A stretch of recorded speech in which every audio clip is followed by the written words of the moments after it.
Welcome to the channel बच्चों। तो चलिए स्टार्ट करते हैं अपना करंट अफेयर, जिसमें कि हम बात करेंगे करंट अफेयर जो कि मैंने बनाया है सीएपीएफ और सीडीएस एग्ज़ाम के लिए।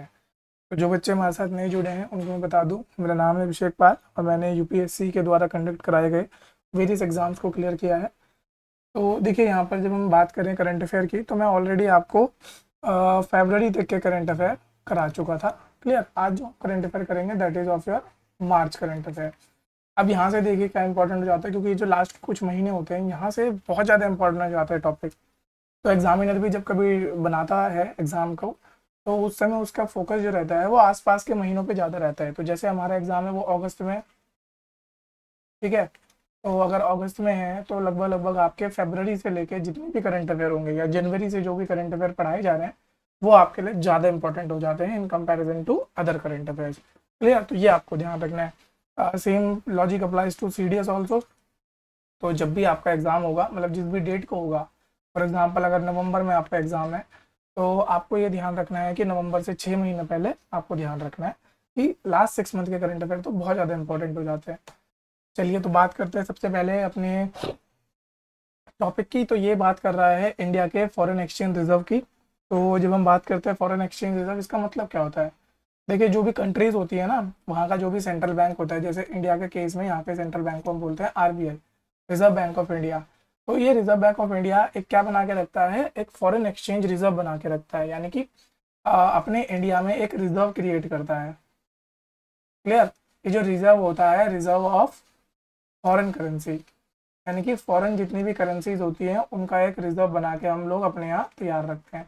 अब जब आप इंडिया की बात करेंगे तो इस फॉरेन रिजर्व में आप यहाँ पे देख सकते हैं कि कौन कौन सी करेंसीज होती हैं। तो फॉर एग्जांपल आपका यूएस डॉलर हो गया, ठीक है, फिर यूरो हो जाता है, ओके, और भी डिफरेंट डिफरेंट करेंसीज हैं। तो इंपॉर्टेंट न्यूज़ क्या है कि ये पहली बार आपका चला गया है कितने मार्क तक, $642 तक, और ये अब तक का हाईएस्ट है। ठीक है, देखिए होता क्या है, ये किस तरीके से बढ़ता है या किस तरीके से घटता है। अब हमने रखा हुआ है यूएस डॉलर के टर्म में, ओके। तो अगर यूएस डॉलर की वैल्यू बढ़ेगी या घटेगी तो भी हमारा फॉरेन एक्सचेंज रिजर्व बढ़ेगा या घटेगा। क्लियर, साथ साथ इसमें करेंसीज तो होती ही होती हैं, इसमें क्या होता है, गोल्ड भी होता है, ओके। तो गोल्ड होता है, एसडीआर होता है, ये सब मैंने आगे लिखा हुआ है, तो यहाँ पे देख लेते हैं। तो foreign exchange reserves are assets held by the reserve bank और central bank in foreign currencies. ठीक है, तो फॉरेन करेंसीज में जो भी रिजर्व्स को होल्ड किया जाएगा उन सबको हम क्या बोलेंगे, फॉरेन एक्सचेंज रिजर्व।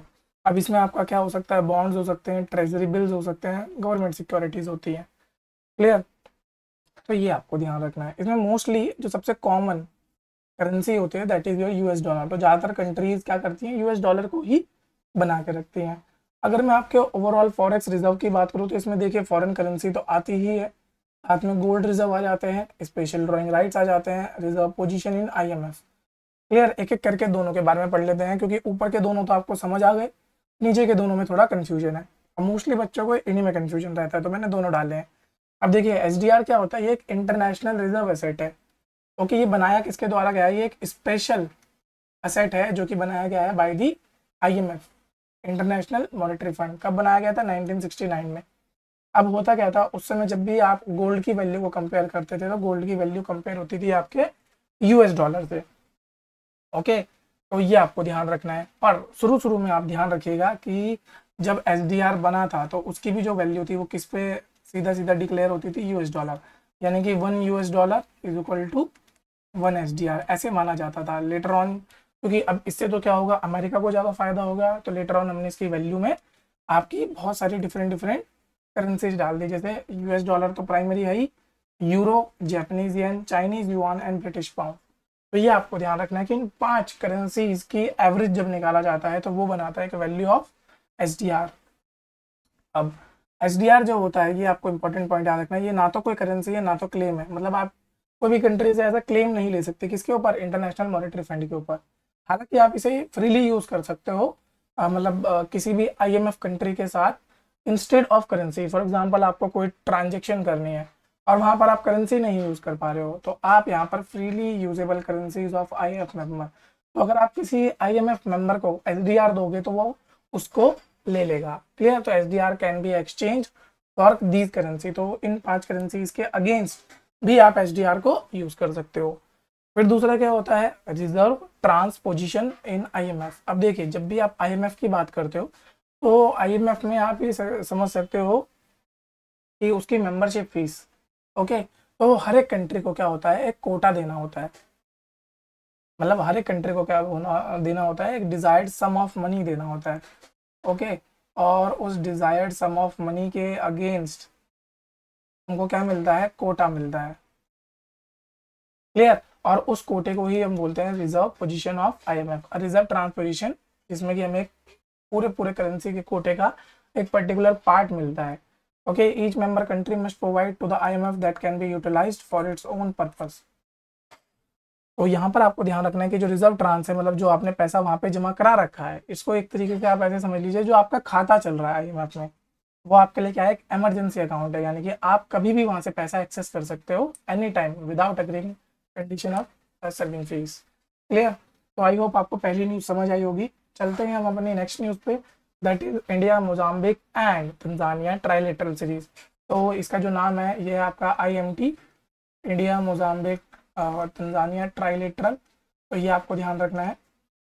और देखिए लास्ट हमने जितने भी महीने पढ़े हैं उसमें मैंने आपको नेवल एक्सरसाइजेस बहुत इंपॉर्टेंटली कराई है, क्योंकि इस पूरे साल में ना बहुत सारी नेवल एक्सरसाइजेज हुई हैं। नेवल एक्सरसाइजेज साथ साथ मिलिट्री एक्सरसाइजेज, तो इन पे आपको ज़्यादा फोकस रखना है, क्योंकि CAPF और CDS दोनों ही एग्जाम में इन एक्सरसाइजेज पे बहुत ज़्यादा फोकस किया जाता है। तो ये इंपॉर्टेंट चीज़ है जो आपको याद रखनी है। अगर ऐसी कोई भी न्यूज़ आपके नज़रों में भी आती है तो उसको जरूर याद रखना है। ठीक है, बस करना क्या होता है, बस उसका नाम जान लीजिए और इंडिया की तरफ से कौन पार्टिसिपेट कर रहा है वो जान लीजिए। क्लियर। फिर हम बात करते हैं, दुनिया का पहला ओम शेप्ड टेम्पल बना है, जो कि कहाँ पर बनाया गया है, आपके राजस्थान में। अब देखिए ये क्यों पूछा जा सकता है या इसके पीछे क्या कारण है। आपने 64 योगिनी मंदिर सुना है,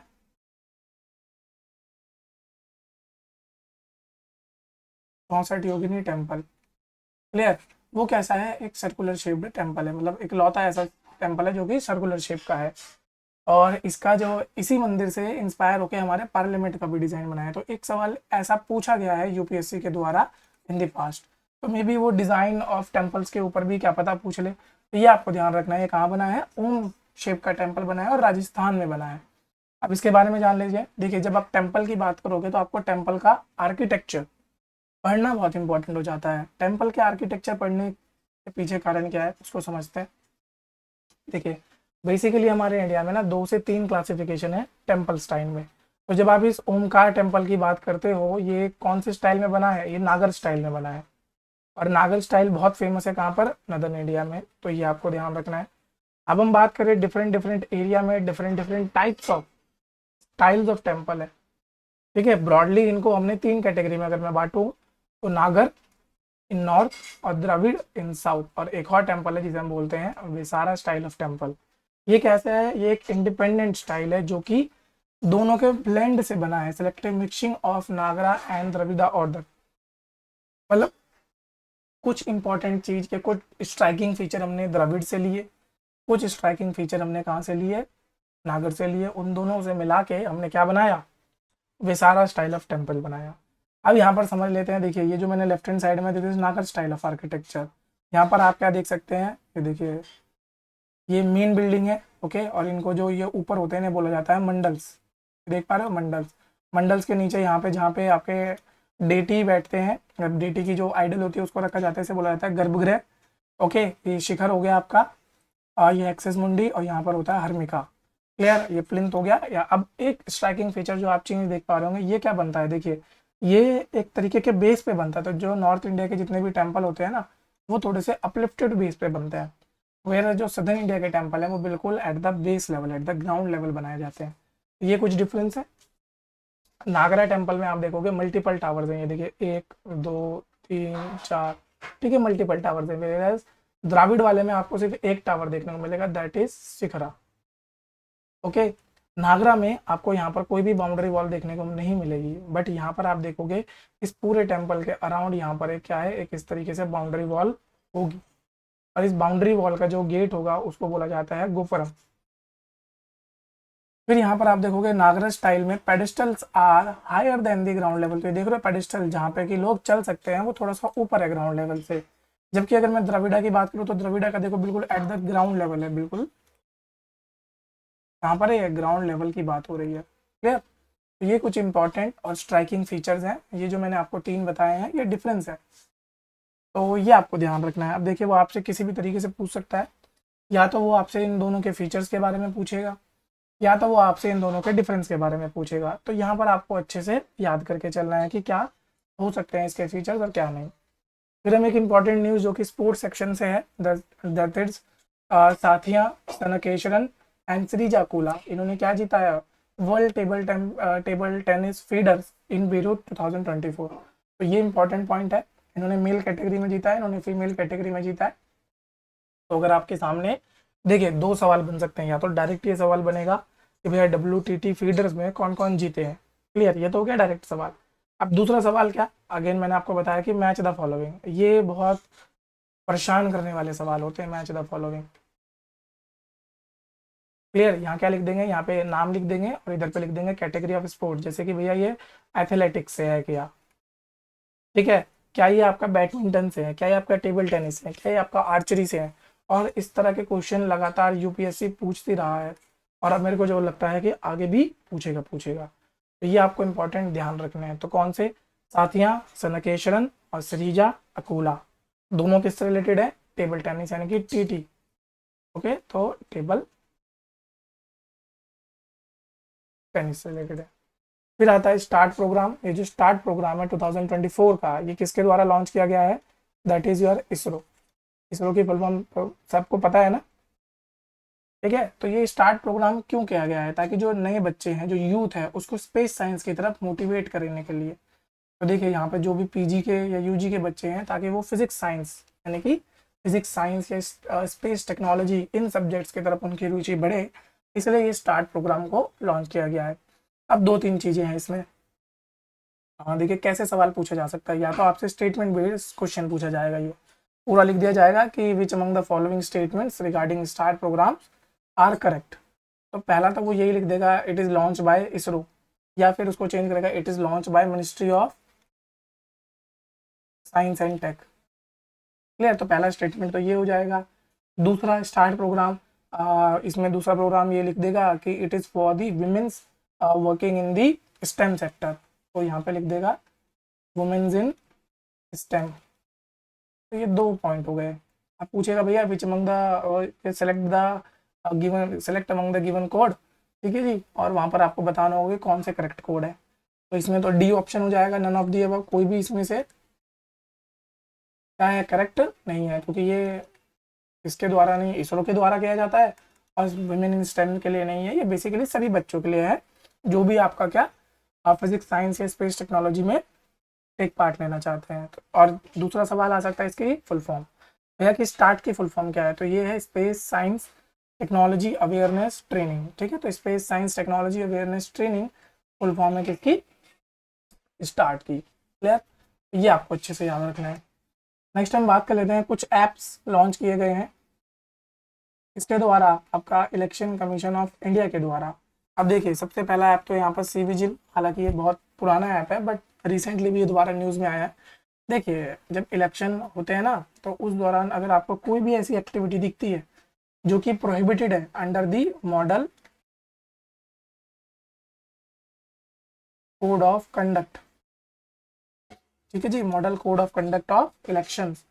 तो अगर आपको कुछ भी ऐसा दिखता है, तो आपको कभी कभी ये कंफ्यूजन होता है कि हम कौन सी अथॉरिटी के पास जाए, ठीक है, अगर हमें बताना भी है तो किस अथॉरिटी को बताएं। तो ऐसी कंडीशन में आपका क्या होता है, आप इस ऐप में उस चीज़ को अपलोड कर सकते हैं। क्लियर, और ये गारंटी करते हैं कि 100 मिनट्स के अंदर अंदर वहाँ पर क्या होगा, एक्शन लिया जाएगा। तो इसमें देखिए अगर कहीं पर लिकर या ड्रग डिस्ट्रीब्यूशन हो रहा है, फायर आर्म डिस्प्ले हो रहा है, इंटिमिडेशन हो रहा है, voter transportation, fake news, money distribution, property management, property defection, hate speech दी जा रही है, पेड न्यूज़ है, फ्रीबीज को डिस्ट्रीब्यूट किया जा रहा है। तो अगर ऐसी कोई भी एक्टिविटीज़ होती है जो मॉडल कोड ऑफ कंडक्ट के अंदर प्रोहिबिट है, ठीक है, तो उनको आप यहाँ पर फोटो खींच के डाल सकते हैं, और अंडर 100 मिनट्स आपको क्या होगा, वहाँ से जवाब आएगा, मतलब उस पर एक्शन लिया जाएगा। फिर ये क्या है, सक्षम ऐप। अब ये सक्षम ऐप किन के लिए है, फॉर डिसेबल्ड,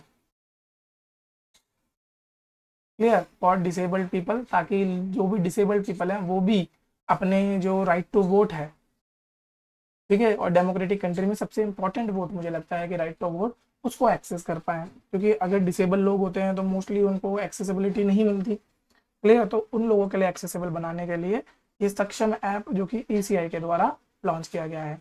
अब यहाँ पे ध्यान रखिएगा, अभी मैंने आपको बोला एक्सेसिबिलिटी, तो एक और मिशन जो कि गवर्नमेंट ऑफ इंडिया के द्वारा चलाया गया है उसे बोलते हैं एक्सेसिबल इंडिया मिशन, क्लियर। तो ये कुछ मिशन है जो आपको ध्यान रखना है। ये जो एक्सेसिबल इंडिया मिशन है ये किसके द्वारा लॉन्च किया गया होगा, अगेन मैंने आपको बताया था, जब भी डिसेबल्ड पीपल के बारे में आप बात करोगे तो यहाँ पे आता है मिनिस्ट्री ऑफ सोशल जस्टिस, ठीक है। तो मिनिस्ट्री ऑफ सोशल जस्टिस के द्वारा ये बनाया गया है। इस एक्सेसिबल इंडिया मिशन का मेन ऑब्जेक्टिव क्या होता है कि जितना भी इंफ्रास्ट्रक्चर है आपके आसपास, टीयर 1, टीयर 2 और टीयर 3 सिटीज में भी, उसको एक्सेसिबल बनाया जाए फॉर द डिसेबल्ड पीपल। अब इंफ्रास्ट्रक्चर लाइक जो आपके बस स्टेशन है, जो आपके रेलवे स्टेशन है, मेट्रो स्टेशन हो गए, they should be easily accessible for the disabled people, clear. तो ये आपको ध्यान रखना है। नेक्स्ट हम इसमें यहाँ पर देखेंगे कि लास्ट लास्ट वीडियो में मैंने आपको एक न्यूज़ बताई थी फॉर ग्रीस, ठीक है। ग्रीस नाम की जो कंट्री है वहाँ पर क्या हुआ था, सेम सेक्स मैरिज लीगलाइज हुई थी, क्लियर। अब आप सोचेंगे मैंने दोबारा न्यूज़ क्यों डाली, नहीं दोबारा नहीं डाली। देखियो एक और कंट्री है जहाँ से सेम न्यूज़ निकल के आ रही है, दैट इज योर थाईलैंड। तो थाईलैंड में भी क्या करा गया है, लीगलाइज किया गया है सेम सेक्स मैरिज को। और जब मैं वो वीडियो आपको पढ़ा रहा था या उस वीडियो में आपको इस टॉपिक को कवर करा रहा था, तो मैंने आपको बताया था कि इंडिया में, ठीक है जी, इंडिया में भी मैरिज से रिलेटेड बहुत सारे डिफरेंट डिफरेंट क्या है एक्ट्स हैं। जैसे मैंने आपको बताया था एक special special marriage act, clear. कौन सा एक्ट है, स्पेशल मैरिज एक्ट है। और यहाँ पर बाकी जो मैरिज होती है वो किसके द्वारा होती है, आपके पर्सनल कोड के द्वारा होती है। जैसे हिंदुओं के लिए हिंदू कोड बिल और मुस्लिम्स के लिए शरीयत, ओके। तो ये आपको ध्यान रखना है।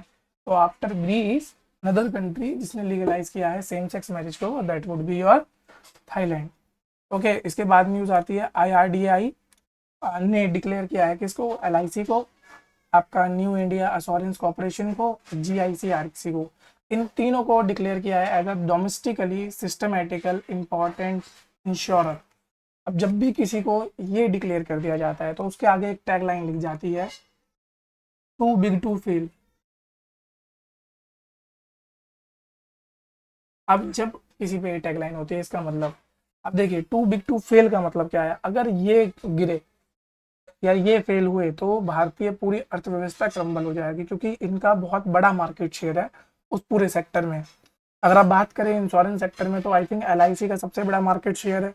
तो एक सिचुएशन को सपोज करके देखते हैं कि LIC किसी वजह से बंद हो जाए तो सोचिए कितना मतलब केओस क्रिएट हो जाएगा पूरा इंश्योरेंस सेक्टर में।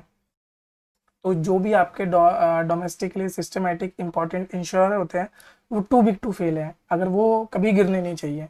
ऐसे ही गवर्नमेंट ऑफ इंडिया ने भी कुछ डिक्लेयर कर रखे हैं क्या, domestically systematically important banks.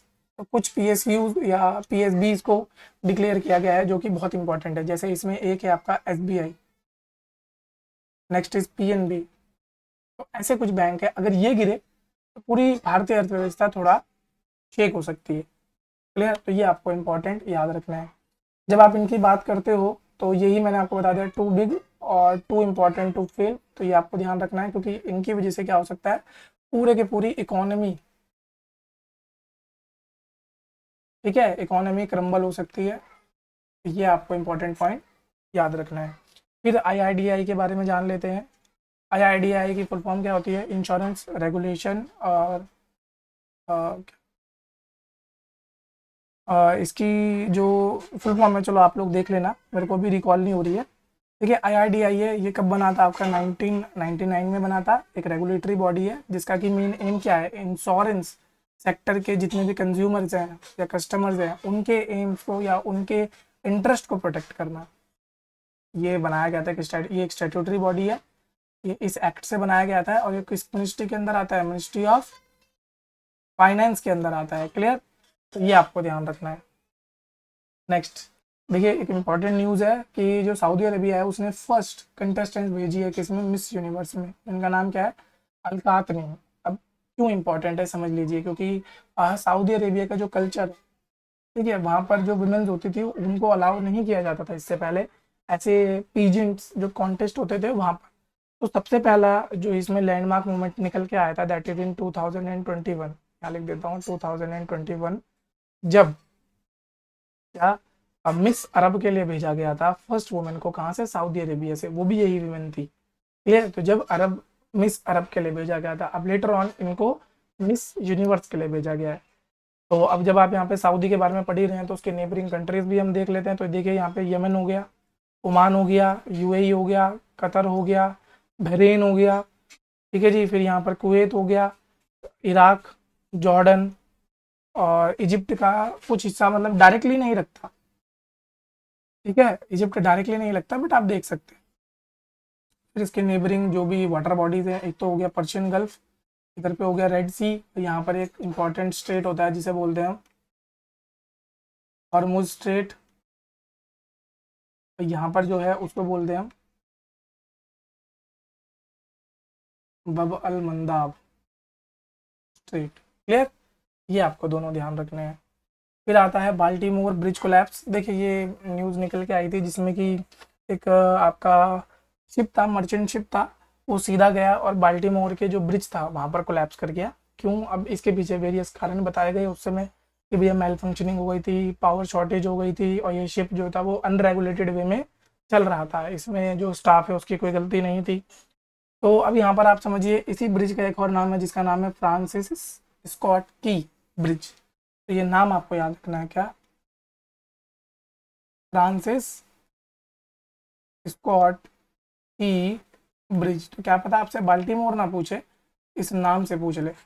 Okay, तो ये इंपॉर्टेंट चीज़ें होती हैं। जब आप बात करोगे बाल्टीमोर ब्रिज है कौन सी कंट्री में, ये पड़ता है आपका यूएस में। ओके, फिर नेक्स्ट न्यूज़ है मिशेल तेलाग्रैंड को मिला है एबेल प्राइज। ये ध्यान रखना, ये जो एबेल प्राइज होता है इसको हम मान के चलते हैं कि ये क्या है, नोबेल प्राइज ऑफ मैथमेटिक्स, क्योंकि मैथमेटिक्स में अलग से तो आई डोंट थिंक सो कि दिया जाता है। तो आपको ध्यान रखना है कि एबेल प्राइज को माना जाता है नोबेल प्राइज ऑफ मैथमेटिक्स। तो किसको मिला है, मिशेल तेलाग्रैंड को। ओके, नेक्स्ट हम बात करते हैं UP board of Madrasa education act. इसको अनकॉन्स्टिट्यूशनल डिक्लेयर किया गया है by the Allahabad high court, और इसको स्ट्राइक डाउन कर दिया गया है।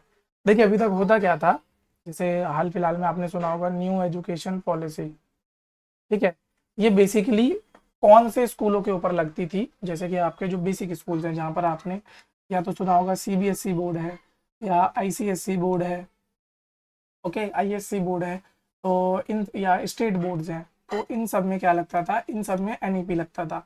बट कुछ और बोर्ड्स हैं जैसे कि मदरसा बोर्ड हो गया, जो कि किस तरह की एजुकेशन देते थे, ये रिलीजियस एजुकेशन देते हैं। ओके, तो जो भी ये रिलीजियस एजुकेशन थे उन्होंने भी क्या करा था, अपना अलग से उनका बोर्ड बनाया गया था, जैसे मदरसा एजुकेशन एक्ट 2004। अब इसमें हो क्या रहा था, इसके कुछ चैलेंजेस आपको सामने देखने को मिल रहे थे। ये पूरे के पूरे उत्तर प्रदेश में जो भी इस्लामिक एजुकेशन दी जा रही थी, जो भी इंस्टीट्यूट इस्लामिक एजुकेशन दे रहा था, उनको रेगुलेट करता था, उनको गवर्न करता था। क्लियर, आज रेगुलेशन और गवर्न करने में क्या क्या चीज़ें प्रोवाइड करता था, उनको एक तो रिकग्निशन देता था, फिर उनको करिकुलम बताता था कि आपको क्या पढ़ाना है, उनके एडमिनिस्ट्रेशन में मदद करता था। ओके जी, अब इस एक्ट के अंदर तो जो यूपी बोर्ड है ऑफ मदरसा एजुकेशन एक्ट, इसने पूरे स्टेट में मदरसा बनाए थे। अब यहाँ पर क्या चीज़ है जो वायलेट हो रही थी, सबसे पहला तो प्रिंसिपल ऑफ सेकुलरिज्म, ठीक है, सबसे पहला तो क्या वायलेट हो रहा था, प्रिंसिपल ऑफ सेकुलरिज्म, जो कि इस चीज़ के बात करता है कि भैया एजुकेशन को हमें रिलीजियस लाइन से अलग रखना चाहिए। पहला तो ये पॉइंट हो गया। दूसरा, यहाँ पे जो राइट टू एजुकेशन है वो एक्ट इन पे नहीं लग रहा था, जो कंपलसरी फ्री एजुकेशन प्रोवाइड करने का था वो इन पे नहीं लग रहा था, और यहाँ पे आरटीई का एक्ट भी नहीं लग रहा था। तो ये दो चीज़ें हैं जो इम्पोर्टेंट थी, ठीक है जी। फिर इनका जो करिकुलम था वो क्या था, बड़ा ही लिमिटेड था। मतलब ये बेसिकली किस पे, इस्लामिक स्टडीज पे फोकस कर रहे थे, और इसमें जो मॉडर्न सब्जेक्ट्स थे वो बहुत कम थे। जैसे मॉडर्न सब्जेक्ट लाइक जो बेसिक सब्जेक्ट्स हमने बचपन में पढ़े हैं, जैसे साइंस, ठीक है जी, सोशल साइंस, इस तरह के सब्जेक्ट यहाँ पर नहीं देखने को मिलेंगे। ओके। फिर यहाँ पर क्या होता था, इसका जो डायरेक्ट कॉन्फ्लिक्ट हो रहा था किसके साथ, हायर एजुकेशन स्टैंडर्ड के साथ, क्योंकि ये डायरेक्टली कॉन्फ्लिक्ट में आ रहा था यूजीसी, जो यूजीसी का एक्ट है ना। अब देखिए क्या होगा, यूजीसी ने जितने भी बाकी बोर्ड्स हैं, जैसे स्टेट बोर्ड, सीबीएसई, आईसीएसई, उनसे पढ़े गए बच्चों के लिए तो कोर्सेज कंपैटिबल बनाए हैं, ठीक है जी, वो उनके एजुकेशन स्टैंडर्ड पे बिल्कुल कंपैटिबल रखता है, क्योंकि उसने चेक किया है। पर इन मदरसा से जो पढ़ के गए हैं वो उनके लिए कंपैटिबल नहीं थे। तो एक तो ये कॉन्फ्लिक्ट आ रहा था, तो जो बच्चे मदरसा से पढ़ के जाएंगे उनको आगे यूनिवर्सिटीज़ में अगर एजुकेशन परस्यू करनी है तो वहाँ पर उनका एडमिशन नहीं होता था। ये उनसे मांगा जाता था कि आप किसी नॉर्मल स्टेट बोर्ड से करके आओ, या आप किसी सीबीएसई या आईसीएसई बोर्ड से करके आओ। क्लियर। तो ये कुछ इसमें प्रॉब्लम्स थी। फिर आता है कार्लोस सेनेज ने जीता है कौन सा, ऑस्ट्रेलियन ग्रैंड प्रिक्स। क्लियर। ये कौन सी कंपनी के थ्रू खेलते हैं, ये खेलते हैं फरारी के थ्रू। और इससे पहले मैंने आपको एक और नाम बहुत बार लिया है, और आगे भी मैं आपको उनका एक बताऊंगा, मैक्स। ठीक है, मैक्स कौन सी कंपनी से खेलते हैं, मैक्स खेलते हैं रेड बुल, सॉरी। क्लियर। और ज्यादातर जो ग्रैंड प्रिक्स की बात होती है उनमें वो जीतते देखे गए हैं।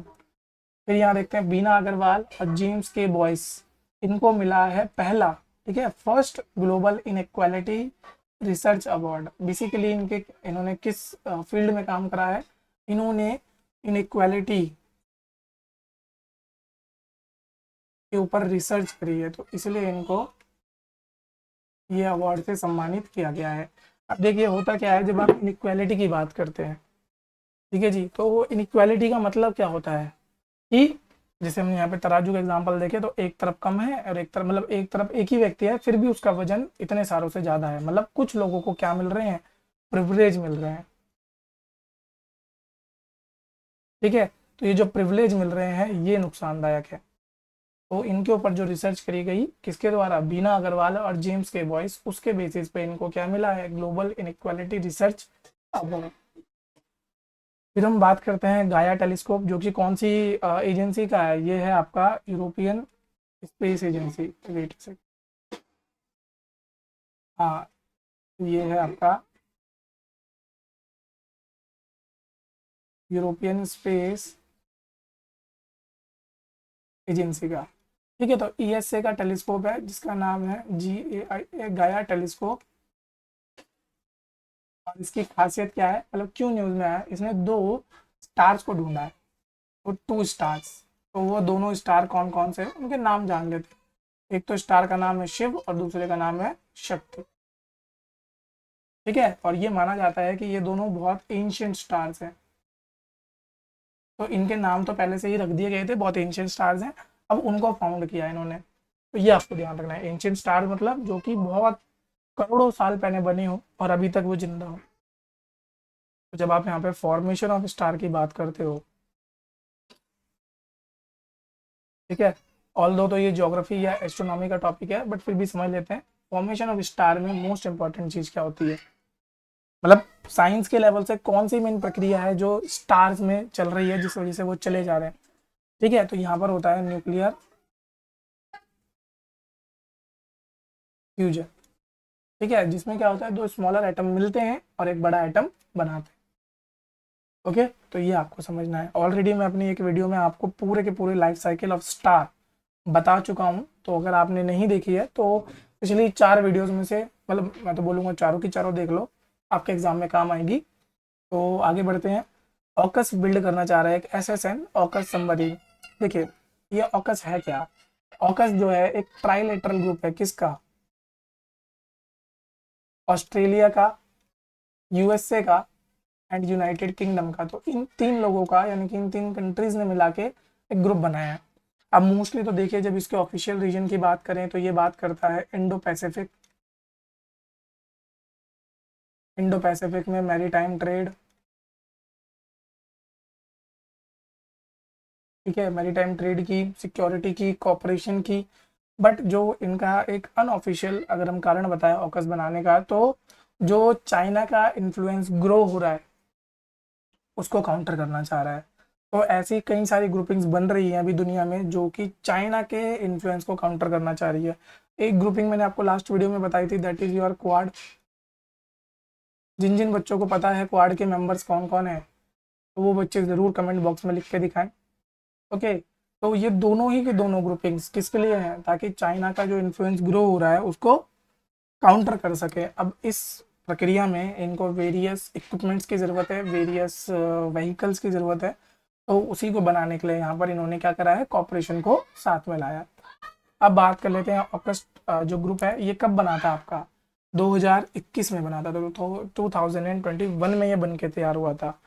बेसिकली ये चाइना की जो असर्टिव एक्शंस है कहाँ पर, साउथ चाइना सी में। जब आप साउथ चाइना सी के बारे में सुनोगे तो एक नाम और याद रख लेना जिसका नाम है 9-लाइन। तो कुछ इंपॉर्टेंट चीज़ मैं आपको बता के जा रहा हूँ, हिंट दे रहा हूँ। आपको क्या करना है, इनके बारे में छोटा छोटा याद करके रखना है, ठीक है। एक तो 9-लाइन, दूसरा एक चीज़ जो मैं आपको बताऊं, मैं 3 आपको आइलैंड्स के नाम बता रहा हूँ। स्पार्टी आइलैंड,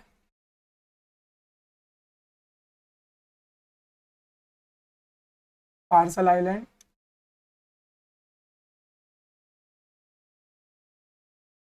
स्कॉर्ब्रोक आइलैंड। अब मुझे इसका मतलब करेक्ट प्रोनाउंसिएशन नहीं पता क्या बोलते हैं, बट वहीं पर आपको मिल जाएगा जब आप साउथ चाइना सी में ढूंढोगे।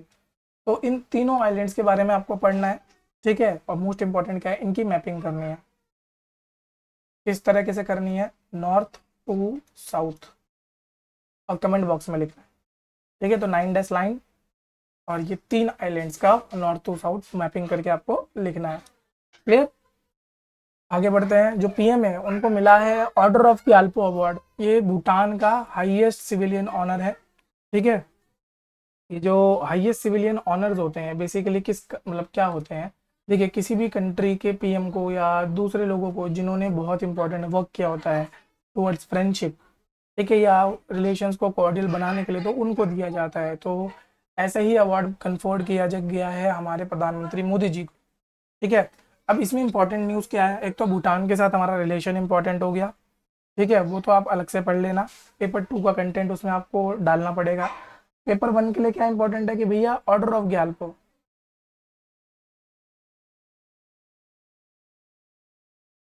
ठीक है। ये जो ऑर्डर ऑफ ग्याल्पो है ये कौन सी कंट्री से रिलेटेड है, ये भूटान से रिलेटेड।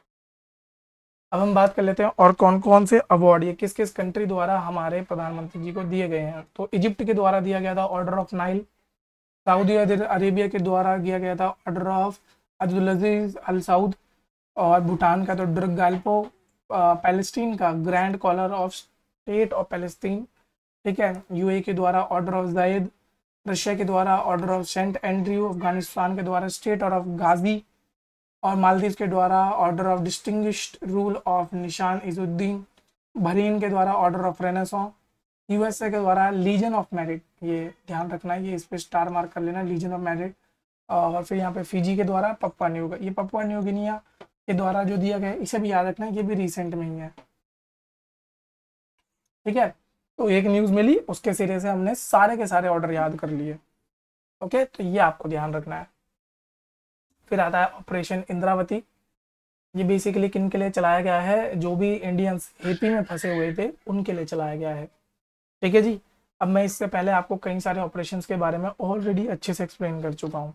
अब आपका काम क्या है, उन मैं बस आपको ऑपरेशन का नाम दूंगा, आपको कमेंट बॉक्स में लिख के बताना है कहाँ के लिए था वो। तो पहला तो है ऑपरेशन गंगा,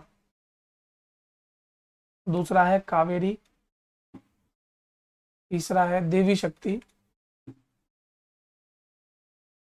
ओके जी। देवी शक्ति हो गया, एक और ऑपरेशन था,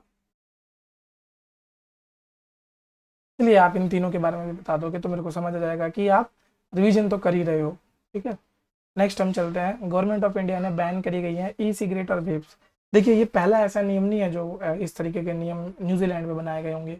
इससे पहले उन्होंने सिगरेट्स ही बैन कर दी थी, ठीक है जी। तो सिगरेट पर कौन से बच्चों के लिए, जो आपके 2000 में पैदा हुए हैं उन बच्चों के लिए, या 2010 के बाद पैदा हो गए हैं।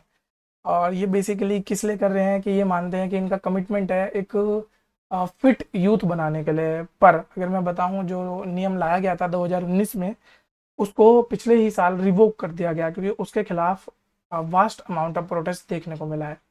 उन्होंने बोला ठीक है, सिगरेट को तो बैन हम हटा रहे हैं पर ई सिगरेट पे हम बैन कर रहे हैं, क्योंकि अगर कंपैरेटिवली देखें तो सिगरेट से ज़्यादा ई सिगरेट बहुत हार्मफुल होती हैं, और ये vapes. Next is 2+2 dialogue between India and Brazil. देखिए 2+2 डायलॉग होता क्या है, हम यहाँ पर मान के चलते हैं, आपको इसमें समझना होता है कि 2+2 डायलॉग में ना 2 मिनिस्ट्रियल लेवल टॉक होती है। अब कौन कौन से मिनिस्टर इसमें बात करते हैं, एक तो होता है आपका डिफेंस, और दूसरा होता है फॉरेन। तो ये दो मिनिस्टर एक साथ मिलकर टॉक करते हैं दो कंट्रीज के। अब इसमें होता क्या है, देखिए मोस्ट ऑफ द टाइम अगर डिफेंस की बात करें तो फॉरेन अफेयर्स हमारे अफेक्ट होते हैं, फॉरेन अफेयर्स की बात करें तो मोस्टली हमारे डिफेंस अफेक्ट होते हैं। तो इसमें दोनों के बीच में कोऑर्डिनेशन बनाना और दो कंट्रीज की जो भी प्रॉब्लम्स है उनको सॉल्व करना, तो इस चीज़ के लिए आपका बनाया बनाया गया है या कंडक्ट कराया जाता है 2+2 डायलॉग। और ये शुरुआत जो हुई थी ये किस किस के बीच हुई थी, ये यूएसए और इंडिया के बीच हुई थी। ओके। फिर आता है इसरो ने सक्सेसफुली टेस्ट किया है पुष्पक। पुष्पक क्या है, रीयूजेबल लॉन्च व्हीकल। देखिए सबसे पहले कंपनी जो रीयूजेबल लॉन्च व्हीकल में सबसे आगे निकली है इस वॉर में, that is your space x, जो कि किसकी कंपनी है, इलॉन मस्क की कंपनी है। ठीक है जी। और इलॉन मस्क की और भी कई सारी कंपनीज है जिनके बारे में आपको पता होगा, जैसे टेस्ला उनकी एक कंपनी है, न्यूरालिंक उनकी एक कंपनी है। फिर वो अ, एक स्पेस बेस्ड इंटरनेट बनाने की भी बात कर रहे हैं। ओके, तो इसरो ने ये जो टेस्ट किया है इसमें होता क्या है, मान के चलिए आपने यहाँ से एक रॉकेट उड़ाया। ठीक है जी, ये रॉकेट ऊपर गया है, ऑर्बिट में गया, ऑर्बिट में जाके इसमें से सैटेलाइट अलग, और ये जो बाकी जो बचा रॉकेट, ये क्या होगा, अर्थ की तरफ वापस डिसेंट करने लगेगा। तो सैटेलाइट तो अपना यहाँ पे ऑर्बिट में फिट हो गई। ठीक है जी, ये सैटेलाइट अपना यहाँ पे ऑर्बिट में फिट हो गई। जैसे ही ये सैटेलाइट यहाँ ऑर्बिट में फिट हुई है, जो लॉन्च व्हीकल है वापस से किसकी तरफ डिसेंट कर देगा, अर्थ की तरफ। तो फिर आपको इसको क्या कर पाओगे, आगे आने वाले जितने भी मिशन है उनमें भी आप इसे यूज कर पाओगे। तो ये आपको ध्यान रखना है, इसका नाम क्या है, पुष्पक। तो ये जो पुष्पक है ये कहाँ से इंस्पायर्ड है, ये रामायणा, रामायण स्टोरी से इंस्पायर्ड है। उसमें रावण का जो रथ होता था वो भी उड़ सकता था, तो वहां से इसका नाम इंस्पायर किया गया है। फिर भाषा नेट पोर्टल, ये बेसिकली किस चीज़ के लिए, लैंग्वेज इंक्लूसिवनेस के लिए है। मतलब भारत की जो डिफरेंट डिफरेंट भाषाएं हैं उनमें आपस में इंटरकनेक्टिविटी, किसी व्यक्ति को अलग अलग भाषाएं सीखनी है तो उसके लिए भाषा नेट पोर्टल बनाया गया है। क्लियर। अब इसमें होगा क्या, जितनी भी आपकी जो वेबसाइट्स हैं उन सबको डिफरेंट डिफरेंट, ठीक है, डिफरेंट डिफरेंट लैंग्वेजेस में इनको कन्वर्ट किया जाएगा। तो इस तरीके से आप देख सकते हैं। तो लोकल लैंग्वेज वेबसाइट नेम होगा, फिर लोकल लैंग्वेज ईमेल आईडी होगी, फिर उसका क्या होगा, यूनिवर्सल एक्सेप्टेंस होगा। तो आप चाहे भारत लिखें चाहे इंडिया लिखें, दोनों एक्सेप्टेबल है उस वेबसाइट पे। क्लियर। आगे चलते हैं, ग्रिड इंडिया को मिला है मिनी रत्न कंपनी का स्टेटस। अब इन न्यूज़ों को क्यों पढ़ना होता है, क्योंकि पिछले साल आपका RVNL, ठीक है, उसको मिला था आपका नवरत्न का टैग। नवरत्न था, हाँ नवरत्न या महारत्न में से कोई टैग मिला था। तो उसका डायरेक्ट क्वेश्चन आया था एग्जाम में, तो इसलिए ये क्वेश्चन इंपॉर्टेंट हो जाते हैं। तो ग्रिड इंडिया जो कि बेसिकली किसकी बात करती है, जो आपकी मेन सेंट्रल ग्रिड होती है ना, सेंट्रल ग्रिड ऑफ इलेक्ट्रिसिटी, उसकी देखभाल करती है। उसको क्या मिला है, मिनी रत्न कंपनी का स्टेटस मिला है। अब मिनी रत्न की देखो क्या क्या क्राइटेरिया होते हैं, तो इन्होंने लास्ट 3 साल में प्रॉफिट बनाया होना चाहिए, नेट प्रॉफिट कम से कम 30 करोड़ का होना चाहिए, तो ये जाएगा फर्स्ट कैटेगरी में। मिनी रत्न की सेकंड कैटेगरी में कौन आएगा, जिन्होंने लास्ट 3 साल में बस प्रॉफिट बनाया हो।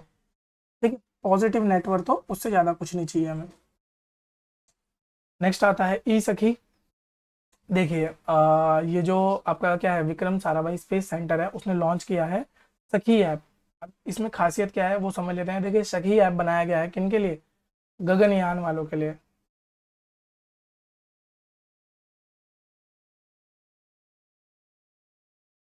गगनयान के जो क्रू मेंबर्स हैं, ठीक है, जो कि हम क्या करेंगे, इसरो का एक लॉन्च मिशन है, गगनयान मिशन, जिसमें कि हम क्या करेंगे, ह्यूमन स्पेस्ड फ्लाइट लॉन्च करेंगे 2024 या 25 तक, ठीक है, या तो इस साल या अगले साल तक इसको लॉन्च किया जाएगा। तो उन मेंबर्स के लिए आपका क्या बनाया गया है, एक सखी ऐप बनाया गया है। और ऑलरेडी मैं इन मेंबर्स के जो नाम हैं और उनकी जो रैंक वो होल्ड करते हैं वो आपको एक वीडियो पे बता चुका हूँ। तो इन केस अगर आपको नहीं पता तो आप पिछली किसी वीडियो में जाके उनको देख सकते हैं। मोस्टली या तो सबसे पहली वीडियो में बताया या सेकंड वीडियो में बताया मैंने। नेक्स्ट कर चलते हैं। देखिए, अगली अग्निकुल कॉस्मोस प्राइवेट लिमिटेड ने पहला रॉकेट लॉन्च किया है जिसका नाम है अग्निबाण, जो कि बेसिकली क्या करके आया, एक सब ऑर्बिटल टेक्नोलॉजी डेमोन्स्ट्रेशन है। मतलब ऑर्बिट में नहीं गया, सब ऑर्बिटल रहा।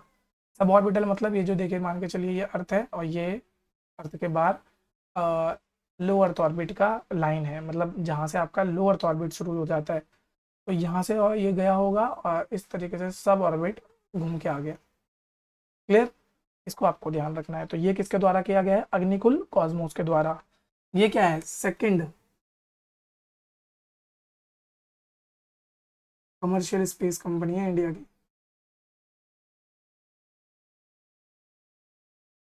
ठीक है जी, second commercial space company Agnikul. इससे पहली कौन सी है, स्काई रूट, ये आपको ध्यान रखना है। तो दोनों के इंपॉर्टेंट है। अग्निकुल का अग्निबाण, स्काई रूट ने क्या करा था, विक्रम एस। विक्रम एस क्या है, फर्स्ट क्रायोजेनिक इंजन, ठीक है, तो वो आपको देख लेना है। तो यहाँ पर देखिए, first private launch pad Agnibaan SOrTeD will mark first ever launch from, अच्छा प्राइवेट लॉन्च पैड से इसको लॉन्च किया है, तो ये इंपॉर्टेंट है। फिर इनका जो इंजन है वो क्या है, India first semi cryogenic engine powered rocket launch showcasing advance in propulsion technology.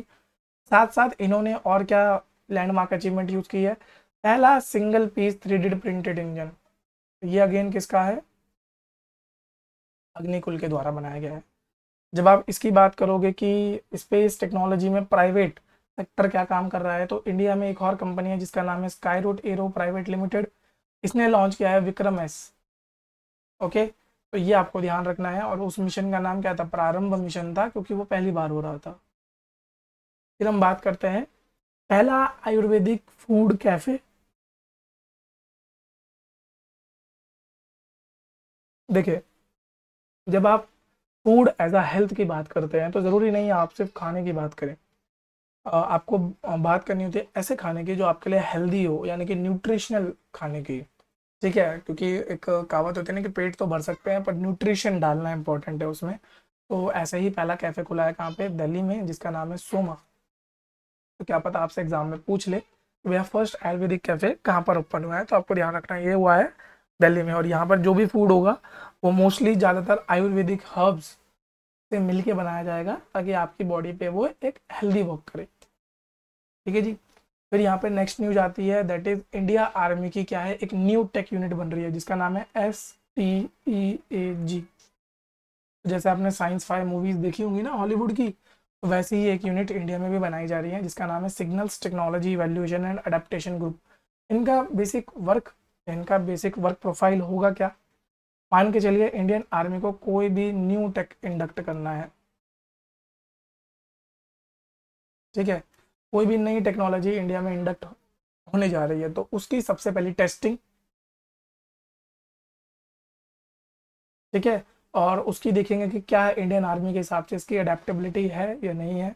और इनकेस अगर कोई चेंजेस उसमें रिकमेंड करने हैं तो वो चेंजेस रिकमेंड करेंगे। तो यही होंगे फर्स्ट लाइन ऑफ टेस्टर, यानी कि जो भी टेक्नोलॉजी आप डालो, बी इट आपकी नई कोई आर्मरी हो गई, नए वेपन्स हो गए, या नई कोई टेक्नोलॉजी हो गई, ठीक है, मतलब ये टेक टेक के थ्रू भी ये काम करेंगे।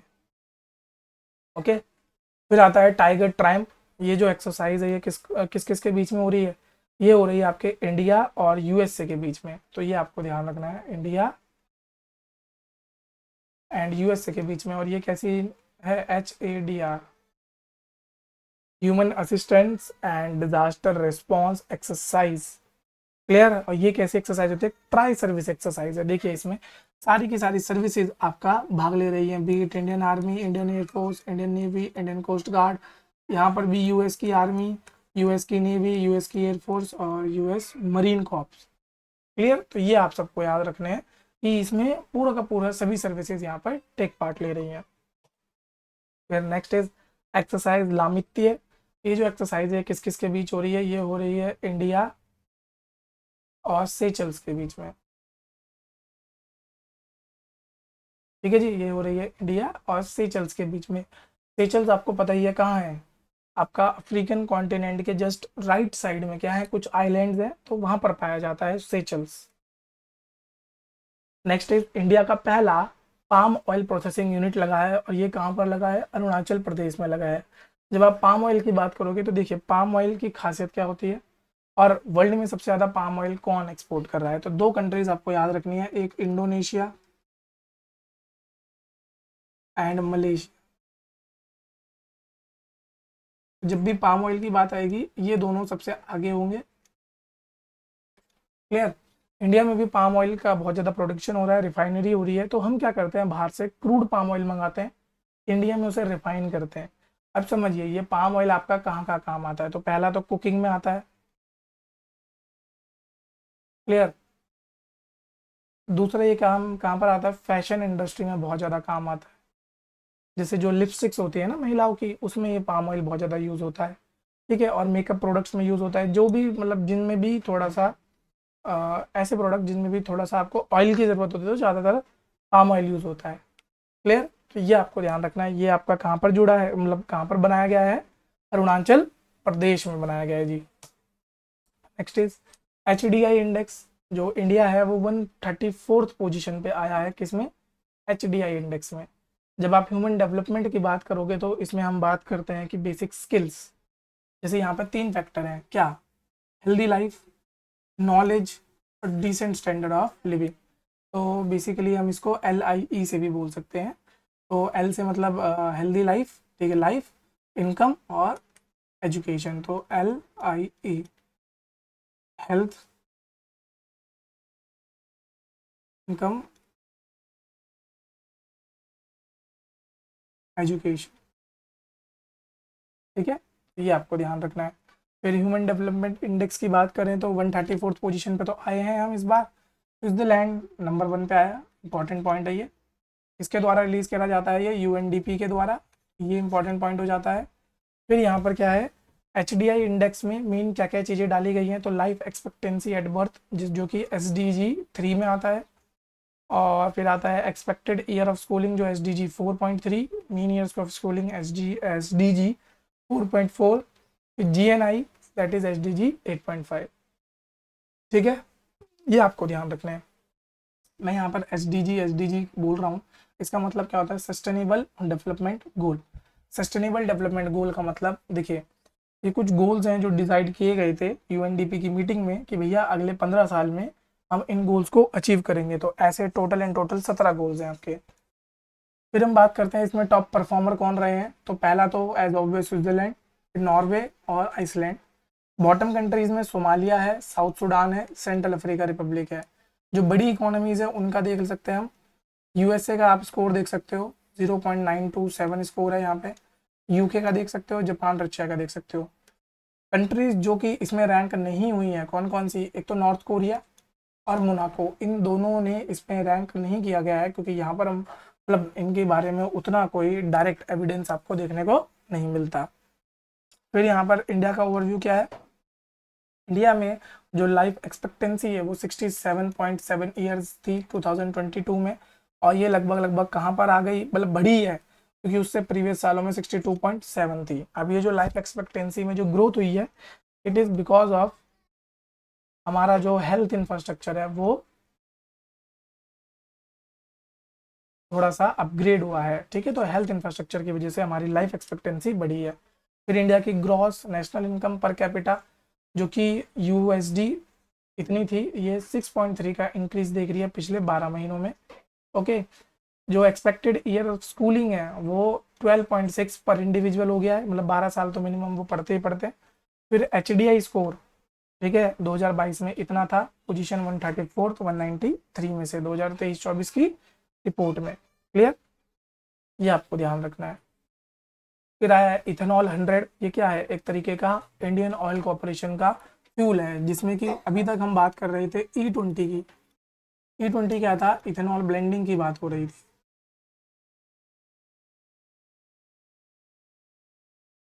ठीक है जी, जो आपका नॉर्मल पेट्रोल होता है ना, उसमें 20% आपका इथेनॉल मिलाया जाएगा, कब तक, बाय 2025 तक। तो ये एक हमारा एम था। अब इसको एक स्टेप और आगे लेके जा रहे हैं हम। इसमें बात करें इथेनॉल 100, मतलब ये जो इथेनॉल बनाया जाएगा, ठीक है, वो किस तरीके से बनाया जाएगा, 100% ऑर्गेनिक तरीके से। अब यहाँ पर क्या यूज होंगे प्रोडक्ट, देखिए यहाँ पर जो प्रोडक्ट यूज होंगे वो बेसिकली आपके रॉ मटेरियल, मान के चल लीजिए आप फार्म्स से आएंगे, क्रॉप से आएंगे। क्लियर, तो ये इनिशिएटिव है आपका। तो इथेनॉल ब्लेंडिंग में जो हमारा टारगेट है वो E20 का है, कहाँ तक का, 2025 तक का। क्लियर, ये आपको ध्यान रखना है। और कुछ इसमें अगर आपको पढ़ना होगा, ये मैंने डेटा दे दिया है, आप यहाँ से पढ़ सकते हैं। नेक्स्ट, मैक्स वर्स्टपेन, जिन्होंने सऊदी अरेबिया ग्रैंड प्रिक्स जीती है, तो ये मैं आपको ऑलरेडी बता चुका हूँ, ये कौन सी कंपनी से है, रेडबुल कंपनी से है। नेक्स्ट, रणजी ट्रॉफी, देखिए 8 साल बाद जीती है मुंबई की रणजी ट्रॉफी को, और किसको हराया इन्होंने, विदर्भ को हराया। तो ऐसे सवाल आपके या तो CDS, NDA या CFF के एग्जाम्स में आते रहते हैं कि भैया ये कौन सी टीम जीती है। पहला तो वो हो गया, दूसरा सवाल कौन से स्पोर्ट्स से रिलेटेड होती है ये। ठीक है, तो ये आपको ध्यान रखना है। जो रणजी ट्रॉफी है ये बेसिकली किससे रिलेटेड है, क्रिकेट से रिलेटेड है। अच्छा, रणजी ट्रॉफी के अलावा और कौन कौन सी ट्रॉफीज या अवार्ड्स हैं जो कि क्रिकेट से रिलेटेड है, तो पहली है दुलीप ट्रॉफी, दूसरी है विजय हजारे ट्रॉफी, तीसरी है देवधर ट्रॉफी, फिर है ईरानी कप, ईरानी trophy, NKP Salve challenger trophy, और सैयद मुश्ताक अली ट्रॉफी। क्लियर, ये सारी की सारी किससे रिलेटेड है, क्रिकेट से रिलेटेड है। ओके, नेक्स्ट आगे बढ़ते हैं। देखिए, चाइना, ईरान और रशिया ने कराए एक जॉइंट नेवल ड्रिल, कहाँ पर, गल्फ ऑफ ओमान। अभी मैंने पीछे आपको बताया दो ग्रुपिंग के बारे में, जैसे कि क्वाड एंड ऑकस। ठीक है, तो जब ये लोग ग्रुपिंग बना रहे हैं तो इधर वाले भी तो ग्रुपिंग बनाएंगे। ठीक है, तो उसी में किस किस ने, एक तो चाइना ने, दूसरा ईरान, और तीसरा रशिया। क्योंकि इन तीनों का जो कॉमन एनिमी स्टेट आप मान के चल सकते हो, या कॉमन चैलेंजर है, दैट इज आपका US। तो US के अगेंस्ट इन्होंने नेवी ड्रिल करने के लिए, मतलब गल्फ ऑफ ओमान में एक नेवी ड्रिल करके दिखाई है कि भैया हमारे पास भी क्या है, कैपेबिलिटीज है आपके खिलाफ लड़ने की। ओके, नेक्स्ट इसमें बढ़ते हैं। ज्ञानेश कुमार और सुखबीर सिंह संधू, ये बने हैं आपके दो नए इलेक्शन कमिश्नर। ओके, अब जब यहाँ पे इलेक्शन कमिश्नर की बात हो रही है तो इलेक्शन कमीशन ऑफ इंडिया के बारे में पढ़ लेते हैं हम। देखिए, इलेक्शन कमीशन ऑफ इंडिया क्या है, एक ऑटोनॉमस कॉन्स्टिट्यूशनल बॉडी है जो कि किन चीज़ों को देखती है, यूनियन और स्टेट इलेक्शंस को देखती है। ठीक है, इसको बनाया कब गया था, 25 जनवरी 1950 में, और तभी से हम उस दिन को as a national voter day celebrate करने लग गए। क्लियर, इसका जो सेक्रेटरीट है वो कहाँ पर आपको देखने को मिलेगा, न्यू दिल्ली में मिलेगा। और कौन कौन से इलेक्शंस को ये टेक पार्ट करती है, सबसे पहला तो लोकसभा का इलेक्शन, फिर राज्यसभा का इलेक्शन, स्टेट लेजिस्लेचर का इलेक्शन, और प्रेसिडेंट और वाइस प्रेसिडेंट का इलेक्शन। तो ये 4 इलेक्शन ये टेक पार्ट करती है। कौन से इलेक्शन ये टेक पार्ट नहीं करती, पंचायत और म्यूनसिपैलिटी, क्योंकि उनके लिए संविधान में अलग से स्टेट इलेक्शन कमीशन का प्रावधान दिया गया है।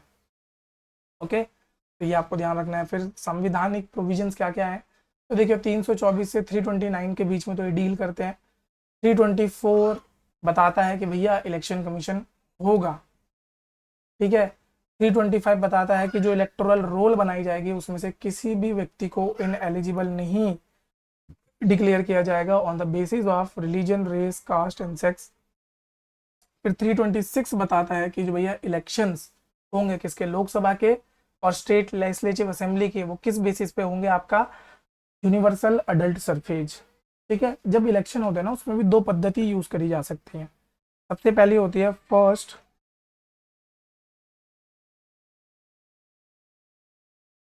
द पोस्ट सिस्टम, और दूसरा होता है प्रोपोर्शनल रिप्रेजेंटेशन। ठीक है जी, तो ये दो होते हैं, first pass the post system और प्रोपोर्शनल रिप्रेजेंटेशन सिस्टम। तो इन दो पद्धतियों को यूज किया जाता है आपका किसके द्वारा, इलेक्शन कमीशन के द्वारा। तो first pass the post system दो जगह यूज होती है, एक तो लोकसभा और स्टेट लेजिस्लेटिव असेंबली के इलेक्शन में। और प्रोपोर्शनल रिप्रेजेंटेशन कहाँ होता है, राज्यसभा और स्टेट लेजिस्लेटिव काउंसिल के इलेक्शन में। ओके, तो ये आपको ध्यान रखना है। फिर 327 किसके बारे में बात करता है, पावर ऑफ पार्लियामेंट, कि वो इलेक्शंस के लिए या जो इलेक्शंस को कंडक्ट कराने के लिए नियम बना सकती है। 328 क्या देता है उसको, पावर की स्टेट के अगर इलेक्शन होंगे, ठीक है, power of legislature of state to make provision with respect to election of such legislature, तो राज्य भी नियम बना सकता है, ठीक है। और 329 बोलता है कि भैया कोर्ट इन मामलों में दखल नहीं देगा जब तक इलेक्शन नहीं हो जाएंगे, इलेक्शन होने के बाद कोर्ट दखल दे सकता है। अच्छा, इसमें तो कोर्ट के पास क्या है, ओरिजिनल ज्यूडिक्शन है।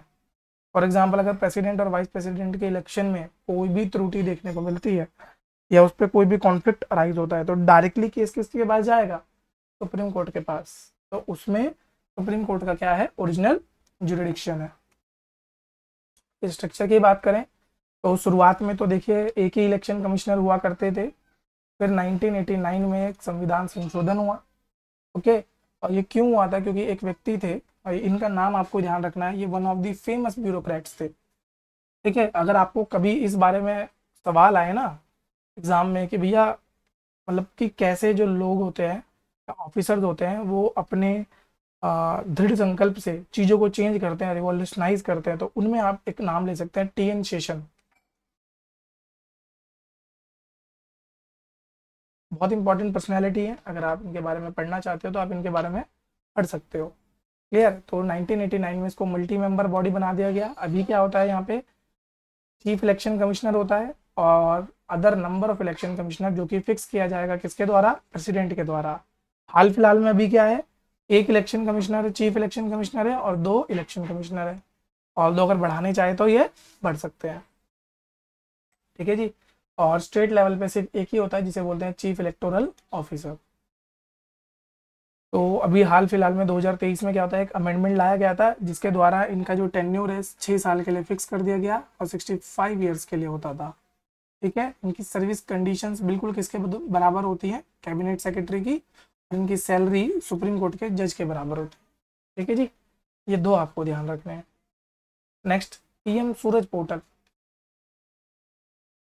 ठीक है। पीएम क्या है, पीएम सूरज पोर्टल लॉन्च किया गया है किसके लिए, ताकि जो मार्जिनलाइज्ड कम्युनिटीज़ हैं, ठीक है, जो भी मार्जिनलाइज्ड कम्युनिटीज़ हैं उनके बच्चों को एम्प्लॉयमेंट प्रोवाइड करने के लिए, उनके बच्चों को वर्क अपॉर्चुनिटीज़ प्रोवाइड करने के लिए, और साथ साथ स्किल डेवलपमेंट करने के लिए। तो देखिए गवर्नमेंट स्किल डेवलपमेंट में तो बहुत काम कर रही है, ठीक है।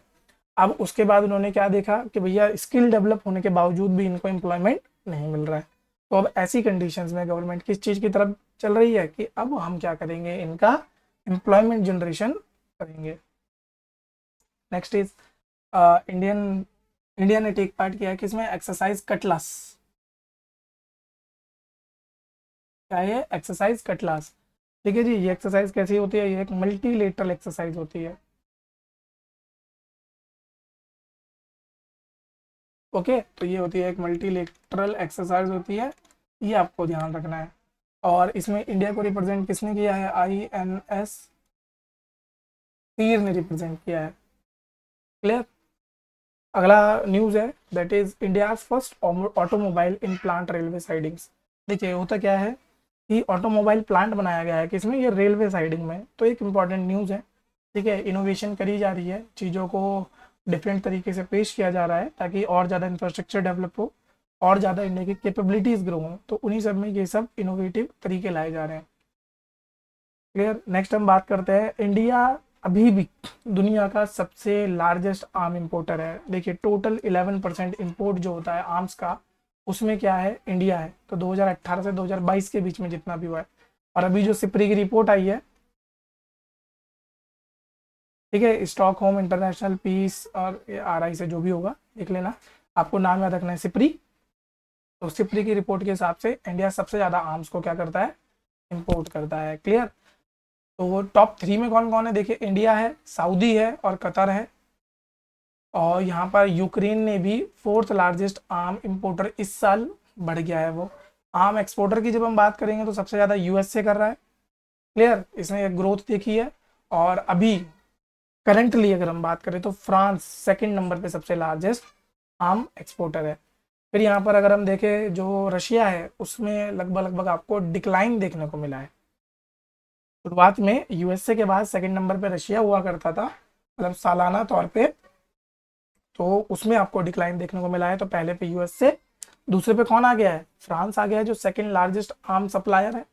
फिर तो तीसरे पे क्या हो गया है आपका, रशिया, क्योंकि रशिया से देखिए सभी देशों ने लिंक तोड़ लिए हैं, तो इसलिए अब उनकी टेक्नोलॉजी कोई ले नहीं रहा है। अब यहाँ पे देखिए शिपरी, शिपरी जो है वो स्टॉकहोम बेस्ड है। स्टॉकहोम कहाँ पड़ता है आपका, स्वीडन में, और 1966 में इसको बनाया गया था।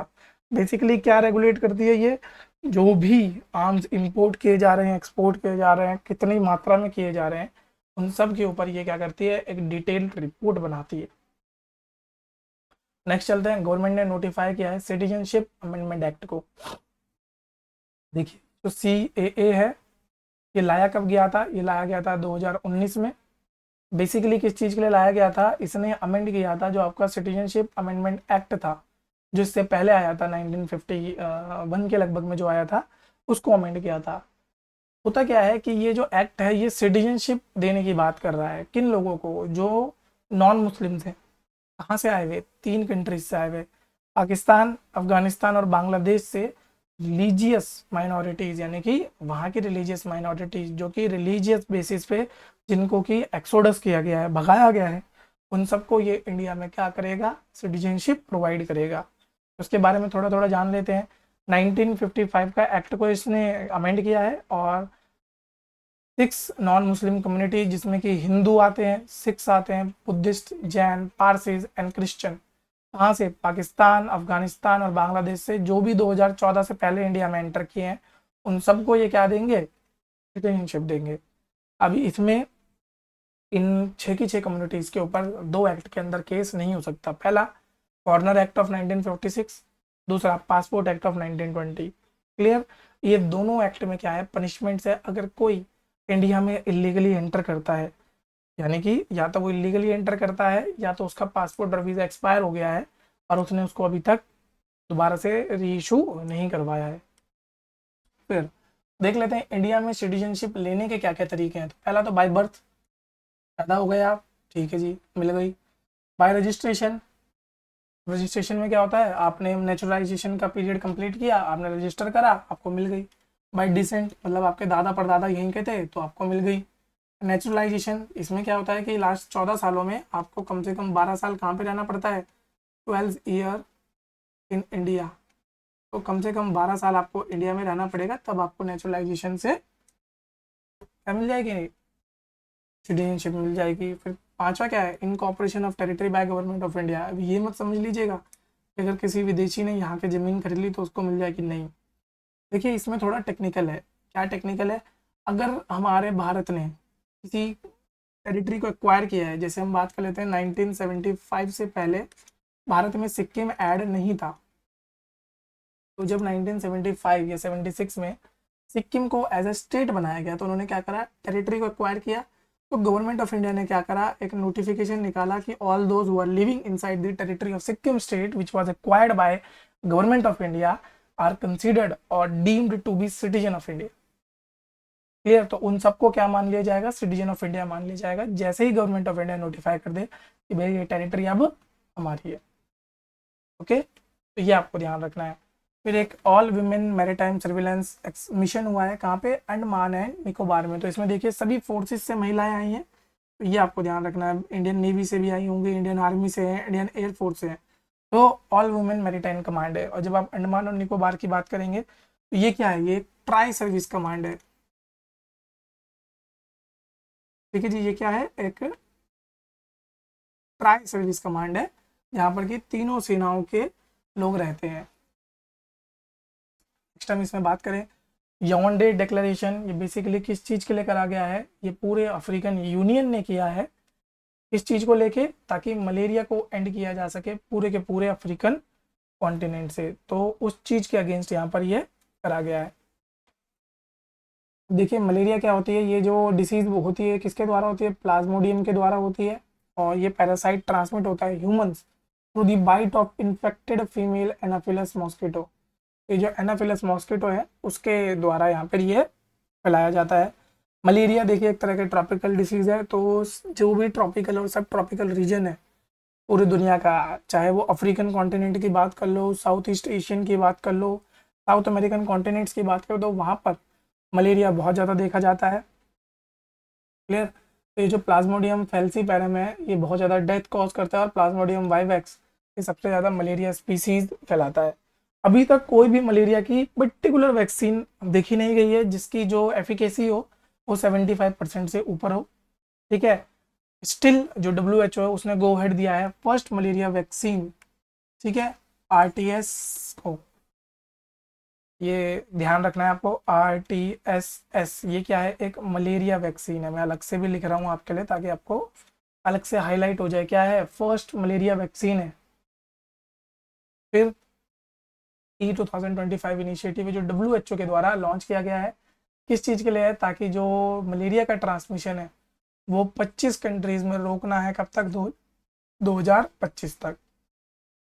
ओके। देखिए इसका ट्रांसमिशन होता कैसे है, तो वो मलेरिया ने बाइट किया, यहाँ से ये आपके लिम्फ वेसल्स में गया, लिम्फ वेसल्स से और ब्लड वेसल से ये कहाँ पहुँचेगा, आपके लिवर सेल्स में पहुँचेगा, लिवर सेल्स में पहुँच के वहाँ पर ये म्यूटेट कर देगा लिवर सेल्स को, और वो लिवर सेल्स क्या जनरेट करेंगे, कुछ प्रोटीन जनरेट करेंगे, वो प्रोटीन देन आपका RBC में जाएगा।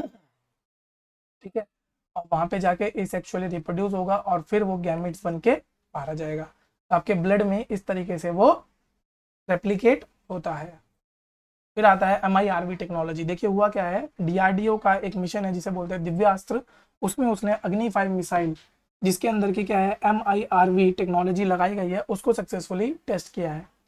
ठीक है जी। अब MIRV का मतलब है multiple independently targetable re entry vehicle. तो एक ही रॉकेट से आप मल्टीपल टारगेट्स को शूट कर सकते हो।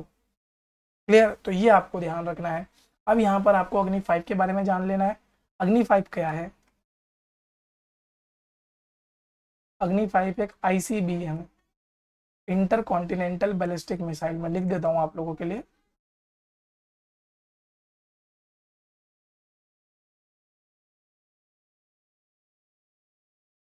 क्या है, एक इंटर कॉन्टिनेंटल बैलिस्टिक मिसाइल है। क्लियर। तो इसकी रेंज क्या है, लगभग लगभग 5000 से लेके 5500 तक है। ओके। तो यहाँ पे देख लीजिए ये कुछ मैंने आर्सेनल डाले हैं इसमें, जैसे पृथ्वी 1, पृथ्वी 2, पृथ्वी 3, धनुष, अग्नि, शौर्य, प्रहर। तो इनमें से कोई भी नाम आएगा आपको ध्यान रखना है, इंडिया की बैलिस्टिक मिसाइल्स हैं। फिर IRBM इंटरमीडिएट रेंज की, अग्नि 2, अग्नि 3, अग्नि 4। फिर इंटर कॉन्टिनेंटल अग्नि 5, अग्नि 6 अभी बन रही है, सूर्या, ये दोनों बन रही हैं। ठीक है।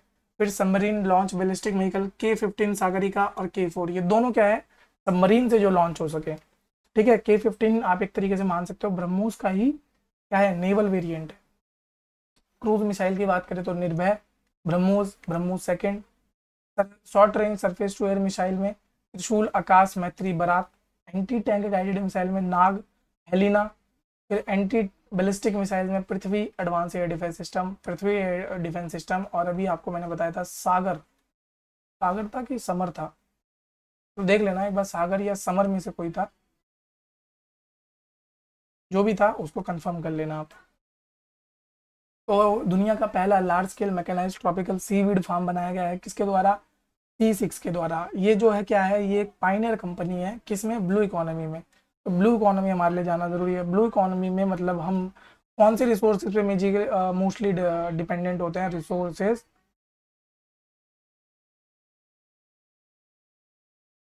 From ocean and water bodies. तो जो भी रिसोर्सेज आपके वाटर बॉडीज से लाए जाते हैं, जैसे फूड के बारे में बात करें तो फिशरीज हो गया, भैया और भी जैसे प्रॉन्स वगैरह उन पे डिपेंडेंट है। ठीक है। बाकी और कोस्टल एनवायरनमेंट। ठीक है। तो जो जो एक्शन लिए जाते हैं ब्लू इकोनॉमी में, अगर उन पे हम डिपेंडेंट होते हैं तो that would be your blue economy. फिर मजूली मास्क और मेन्यूस्क्रिप्ट को दोनों को मिला है क्या, GI टैग। ये जो मजूली है ये कहाँ पर पाया जाता है, ये आपका असम में पाया जाता है। ठीक है जी। और असम का क्या है, लॉन्ग लार्जेस्ट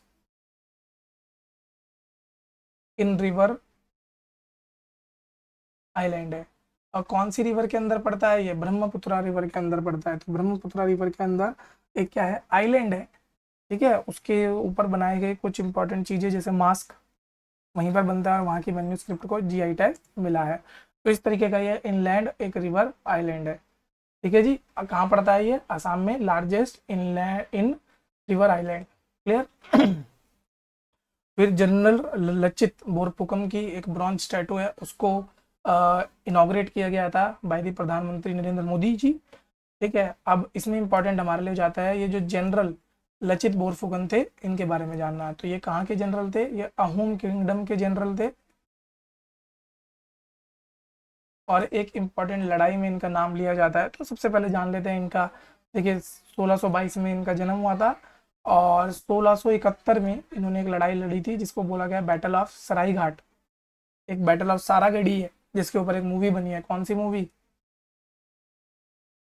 केसरी। वो कौन सी है?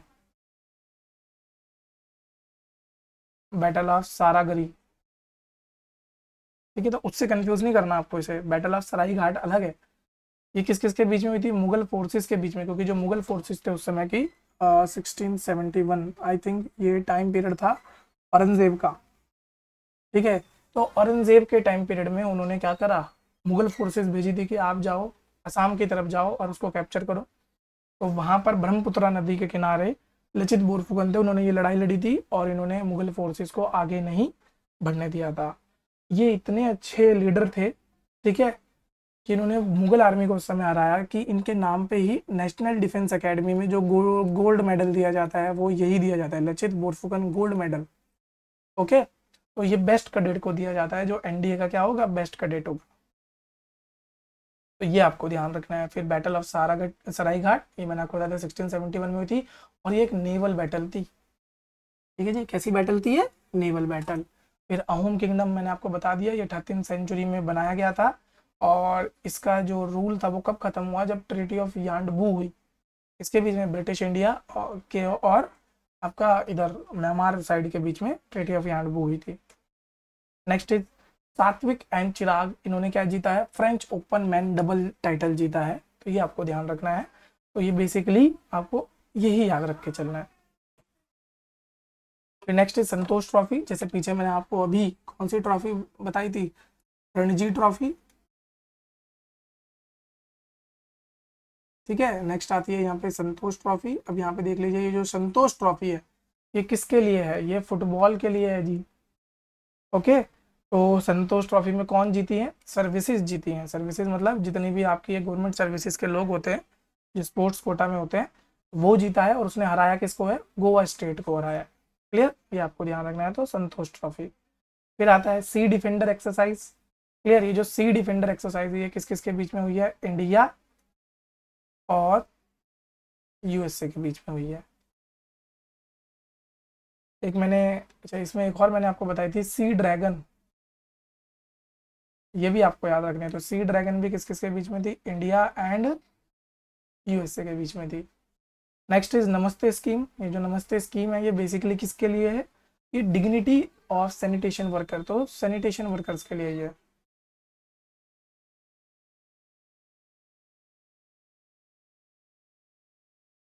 ये आपको ध्यान रखना है। ये कौन सी दो मिनिस्ट्री हैं जो लॉन्च कर रही है? मिनिस्ट्री ऑफ हाउसिंग अफेयर्स और ministry of social justice and empowerment. इस पूरी स्कीम का नाम क्या है? National action for mechanised sanitation ecosystem. तो जो भी ये सैनिटेशन में काम करते हैं या जो पॉट होल साफ करते हैं तो उनके लिए समझिए मैकेनाइज सैनिटेशन सिस्टम, मतलब मशीन के द्वारा उनसे काम करा जाएगा। तो जो मैनुअल स्कैवेंजिंग है ना, एक टर्म होती है,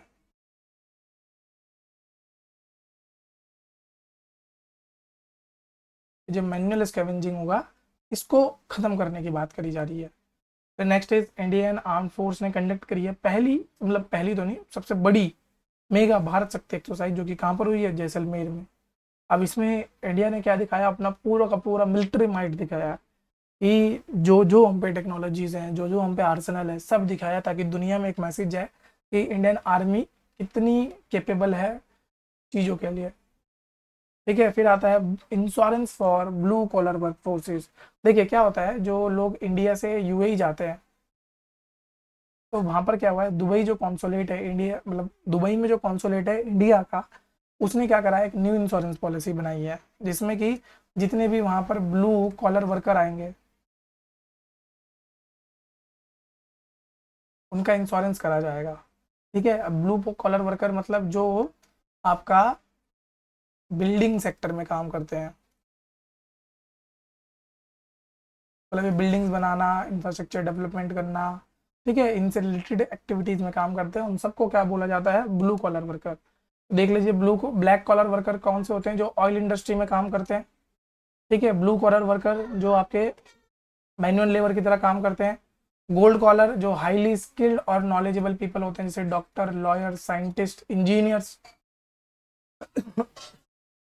सॉरी, ग्रे कॉलर वर्कर कौन होते हैं, जो एज ऑफ रिटायरमेंट के बाद भी काम करते हैं, जैसे health care professional, IT professional, those who work beyond the age of retirement. ठीक है जी, 60 साल के हो गए फिर भी काम करे जा रहे हैं। फिर आते हैं ग्रीन कॉलर वर्कर, जो कि अल्टरनेट एनर्जी सोर्सेज के उसमें काम करते हैं। फिर ओपन कॉलर, तो जो वर्क फ्रॉम होम करते हैं। ठीक है, जो या फिर आप एक बात बोल सकते हो गिग इकोनॉमी वाले हैं।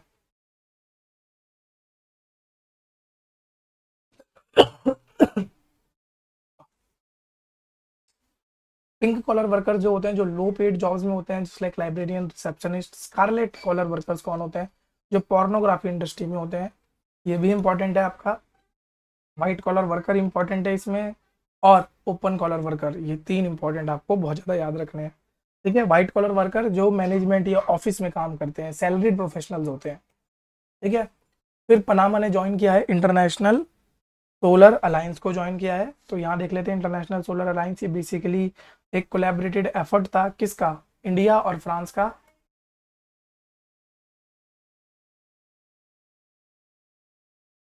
ठीक है जी, इंडिया और फ्रांस का था। टोटल एंड टोटल इसमें 106 कंट्रीज हैं, बट अभी तक सिर्फ 86 कंट्रीज ने से रेटिफाई किया था। तो जितने भी मेंबर स्टेट हैं यूएन के, वो सब ज्वाइन कर सकते हैं आपको क्या, इंटरनेशनल सोलर अलायंस को। क्लियर, ये आपको ध्यान रखना है।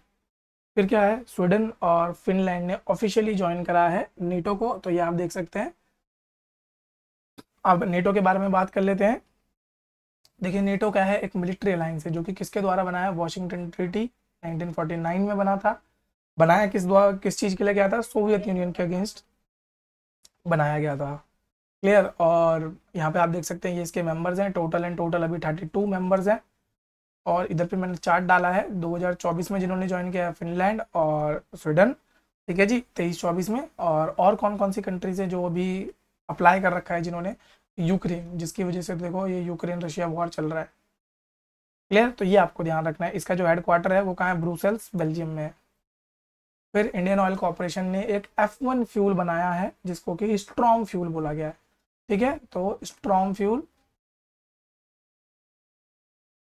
जो कि क्या है, F1 फ्यूल है। ठीक है जी, चलिए नेक्स्ट। पहला ड्राइवरलेस मेट्रो जो कि कहाँ बनी है, बेंगलोर में। ओके, तो ये आपको ध्यान रखना है।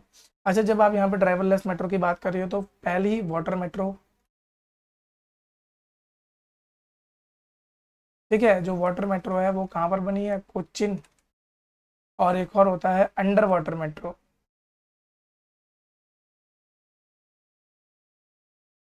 अंडर वाटर मेट्रो कहाँ की है, ये कोलकाता की। तो ये दोनों आपको, ठीक है, ये दोनों जगहों के बारे में आपको याद रखना है। फिर आईएनएस जटायु ये कमीशन किया गया है इंडियन नेवी के द्वारा लक्षद्वीप में। लक्षद्वीप के कौन से आइलैंड पे, मिनिकॉय आइलैंड पे। ठीक है, ये जो जटायु नाम इंस्पायर्ड है, ये किससे इंस्पायर्ड है, रामायण से इंस्पायर्ड है।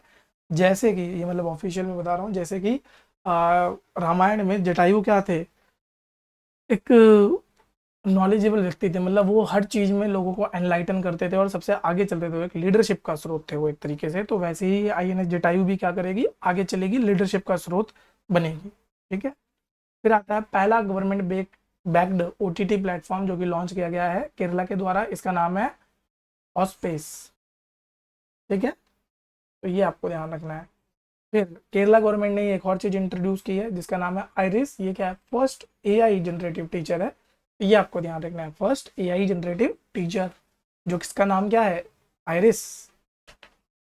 नेक्स्ट इज पेनियन वुमेन ने पहली बार यूईएफए वुमेन लीग जीती है और किसको हराया है, फ्रांस को हराया है, तो ये आपको ध्यान रखना है, ये इनका पहली बार इन्होंने जीता है, तो इसलिए ये इंपॉर्टेंट हो जाते हैं। फिर गवर्नमेंट ने इंक्रीज करी है मिनिमम एज, जो कि किसके लिए, पोस्टल वोटिंग के लिए। देखिए पहले इसमें लगभग लगभग 80 ईयर्स के पुरुष जो होते थे, या सॉरी 80 ईयर्स के जो लोग होते थे वो डाल सकते थे, अब 85 तक के लोग डाल सकते हैं। पोस्टल वोटिंग किन के लिए होती है, देखिए या तो सर्विस वोटर्स के लिए होते हैं या एब्सेंटी वोटर्स। एब्सेंटी वोटर्स क्या होते हैं, जो देखो या तो जो 85 ईयर्स से ऊपर हो, ठीक है, इंडिविजुअल विद बेंचमार्क डिसेबिलिटी, या जो डिसेबिलिटी हो जिनके अंदर, या फिर जिनको कोविड-19 हुआ हो, तो वो सब आपका क्या होते हैं, उन सब के लिए पोस्टल वोटिंग करी जाती है। ठीक है जी। नेक्स्ट हम बात करते हैं इंडिया का पहला डॉल्फिन रिसर्च सेंटर। सॉरी, तो ये कहाँ पर बनाया गया है, आपका पहला डॉल्फिन रिसर्च सेंटर पटना में बनाया गया है। क्लियर, ये आपको ध्यान रखना है। और जब हम डॉल्फिन के बारे में बात करें तो देखिए हमारी क्या है, नेशनल एक्वेटिक एनिमल भी क्या है, गंगेटिक डॉल्फिन। इसको ऑफिशियली 1801 में डिस्कवर किया गया था। कहाँ पर, गंगा ब्रह्मपुत्रा। कहाँ कहाँ मिलेंगी आपको, गंगा में मिलेंगी, ब्रह्मपुत्रा में मिलेंगी, मेघना, Karnaphuli, Sangu river system of Nepal, India and Bangladesh. ये बेसिकली क्या होती है, ये can only live in fresh water and essentially blind, तो ये अल्ट्रासोनिक वेव्स के ऊपर ट्रैवल करती हैं। इनका एक और नाम है सूसू। क्लियर। इनका जो कंजर्वेशन स्टेटस अगर हम देखें तो ये शेड्यूल 1 में आते हैं IUCN की, और यहाँ पर इनका सॉरी शेड्यूल 1 है किसका, वाइल्ड लाइफ प्रोटेक्शन एक्ट का, और IUCN में ये एंडेंजर्ड है। क्लियर। फिर आती है साइट्स में अपेंडिक्स 1 आता है, और CMS का अपेंडिक्स 2 में आती है। यहाँ पर आप देख सकते हो विक्रमशिला गंगेटिक डॉल्फिन सेंचुरी कहाँ बनी है, बिहार में बनी है भैया। और national Ganga river dolphin day ये कब मनाया जाता है, ये 5 अक्टूबर को मनाया जाता है। ओके, तो एक क्वेश्चन है आपका, ठीक है, इसको सॉल्व करने की कोशिश करना। आप आराम से ले लीजिए, 20 से 30 सेकंड ले लीजिए और आराम से इसको सॉल्व करिए। देखिए पहला क्या है, कंस्ट्रक्शन ऑफ डैम, मतलब इसमें बात करी गई है कि पोचिंग के अलावा ऐसे कौन कौन से कारण हैं जिसकी वजह से गंगा रिवर डॉल्फिन की जो पॉपुलेशन है वो कम हो रही है।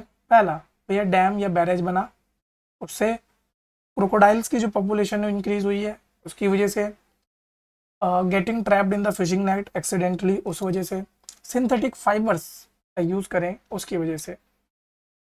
तो क्या क्या इसमें कारण रहे होंगे, सोचिए आप जरा। लास्ट 5 सेकंड आपको दे रहा हूँ, आप सोच के बताइए। तो चलिए, आई होप आप सबने अपना अपना आंसर सोच लिया होगा, और मैं उम्मीद करता हूँ कि आप सबने कमेंट बॉक्स में भी लिख दिया होगा अब तक। अगर नहीं लिखा है तो प्लीज़ लिख दीजिए, ताकि हमें पता लगे कि आप लोग सही में, मतलब ये लेक्चर्स आपके लिए यूज़फुल हो रहे हैं कि नहीं हो रहे हैं। ठीक है, तो देखिए पहला कंस्ट्रक्शन ऑफ डैम, बिल्कुल ही भैया इससे तो फर्क पड़ेगा पड़ेगा। Getting trapped in fishing net accidentally, इससे भी पड़ेगा। यूज़ ऑफ सिंथेटिक फर्टिलाइजर, इससे भी पड़ेगा। बट पॉपुलेशन ऑफ क्रोकोडाइल्स, इससे डायरेक्ट फर्क नहीं पड़ता। इसका आंसर है 1, 3 एंड 4। फिर फ्रांस ने दिया है पहली बार, या फ्रांस ऐसी कंट्री, पहली ऐसी कंट्री बना है जिसने दिया है कि आपका राइट टू अबॉर्शन, और एज अ कॉन्स्टिट्यूशनल राइट। ठीक है, तो उन्होंने अपने संविधान में ही चेंज कर दिया है और बोल दिया कि भैया कॉन्स्टिट्यूशनल राइट है आपको राइट टू अबॉर्शन का। अब इसको लेके कुछ प्रोटेस्ट हुए, तो कुछ उसकी तारीफ है। ठीक है, तो चलिए अब यहाँ पर देख लेते हैं इंडिया में क्या पोजीशन है। तो देखिए 1960 तक तो इंडिया में अबॉर्शन इलीगल था, अगर आप कराते भी थे तो वो सेक्शन 312 ऑफ IPC के अंदर आपको जेल हो जाती। फिर एक कमेटी बनाई गई जिसका नाम था शांति लाल शाह कमेटी, जिसने कि रिकमेंड किया लोकसभा को कि आप एक मेडिकल टर्मिनेशन ऑफ बिल लाएं। इसकी रिकमेंडेशन में 1971 में मेडिकल टर्मिनेशन बिल आया। ओके, और ये जम्मू कश्मीर को छोड़ के पूरे देश में लागू हुआ। अब इस मेडिकल टर्मिनेशन बिल के द्वारा जो 1971 में आया था कि आप अबॉर्शन करा सकते हैं, लेकिन अगर 12 वीक तक का है तो सिंगल डॉक्टर चाहिए, और अगर 12 से 20 वीक का है तो 2 डॉक्टर की क्या चाहिए, सलाह चाहिए। पर 2021 में इसमें चेंज हुआ। अब इन्होंने क्या बोला है कि अलाउ कर दिया अबॉर्शन का, सिर्फ एक डॉक्टर चाहिए कब तक के लिए, 20 वीक तक के लिए, और 2 डॉक्टर चाहिए 24 वीक्स के लिए। अगर 24 वीक्स के बाद भी कराना है तो सिर्फ एक ही कंडीशन में करा सकते हैं कि भैया लाइफ ऑफ मदर,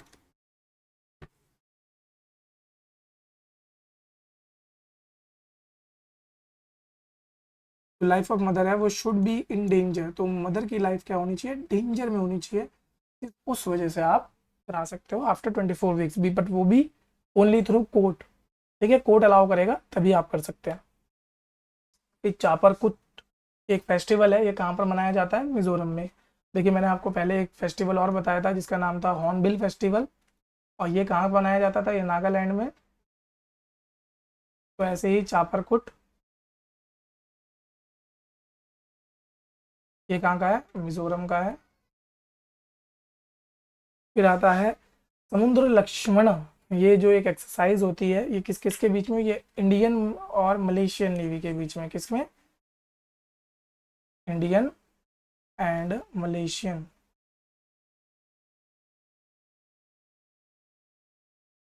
नेवी के बीच में होती है।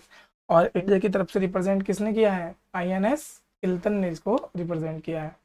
फिर अगला आता है, घाना ने पास किया है क्या? Anti LGBTQ law. तो अगर आपको इनका वो नहीं पता, इनके एक्रोनिम्स क्या क्या होते हैं, तो एल से lesbian, G for gay, B for bisexual, T for trans, Q for queer, I for intersex, A for asexual. ठीक है, तो ये आपको ध्यान रखना है। फिर आता है डीआरडीओ ने सक्सेसफुली टेस्ट किया है VSHORADS, very short range air defence system. Already मैं पीछे आपको जब आर्सेनल पढ़ा रहा था तो मैंने आपको short range air to air defence system पढ़ा दिए थे। ठीक है, तो आपको वो एक बार दोबारा उस स्लाइड को देख लेना है। ये PDF आपको मिल जाएगा। ठीक है, तो उसमें भी आप इसको पढ़ सकते हैं। इंडिया की पहली हाइड्रोजन फ्यूल फेरी ये कहाँ पर चल रही है? कोचिन शिपयार्ड में, मतलब कहाँ पर? केरला साइड। ओके, और ये किस मिशन के अंडर चल रही है? अंडर इंडिया ग्रीन मिशन या ग्रीन मैरीटाइम। ठीक है, इसका बेसिकली मकसद क्या है भैया? Zero emission.